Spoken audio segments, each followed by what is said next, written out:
Give it up for Bibi LeBlanc. Welcome back from the intermission. What do you think so far? I'd like to share a story with you tonight too, a story that's very dear to my heart.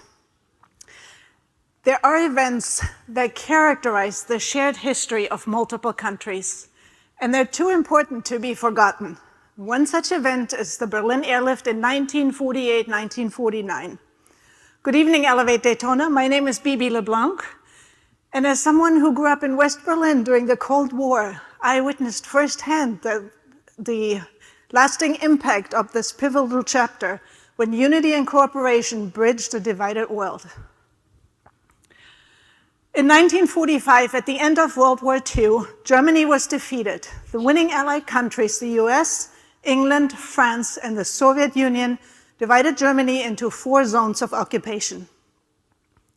This division was supposed to be temporary, but while the Western Allies sought to rebuild the economy and introduce a democratic government, the Soviets wanted to spread communism throughout Western Europe. Berlin, Germany's capital, was located like an island deep inside the Soviet zone. It was also divided, and now referred to as West Berlin and East Berlin. However, the Soviets wanted to dislodge the Western Allies and used threats, propaganda, and other confrontational tactics. On June 24, 1948, in a dramatic effort to put pressure on the West, they cut the power supply, they closed the Autobahn, railroads, and waterways, effectively cutting West Berlin off from the rest of the world. As a result of the blockade, the over 2 million people now faced immense challenges, including severe shortages of supplies needed for their survival. As it was, stocks of food would last no more than 1 month. Rather than yielding to Soviet pressure or escalating to armed tension and risking World War III, the Western Allies opted for an audacious and unprecedented approach to supply the city by air. The US and Great Britain launched a massive humanitarian effort to sustain the people of West Berlin, even though few believed it was possible to supply Berlin by air alone. Airplanes of all types and sizes, military and civilian, were called into service for this extensive, intricate, and perilous undertaking. Airplanes were now West Berlin's only link to the outside world. Pilots used 3 air corridors through Soviet-controlled airspace over East Germany to fly in food, coal, and all other supplies the city needed. An airplane took off or landed every 3 minutes. But it was not food that made up the majority of supplies. To keep Berliners warm through the winter and rebuild the economy, the predominant cargo flown was coal, accounting for 65% of total tonnage. Upon landing, the airplanes had to be unloaded quickly. The Allied forces trained Germans to work side by side with them to complete the meticulously orchestrated unloading tasks. Astonishing, don't you think, considering there were fierce enemies only 3 years earlier?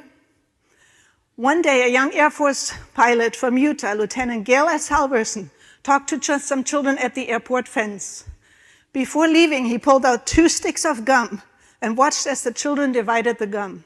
He promised to bring them more.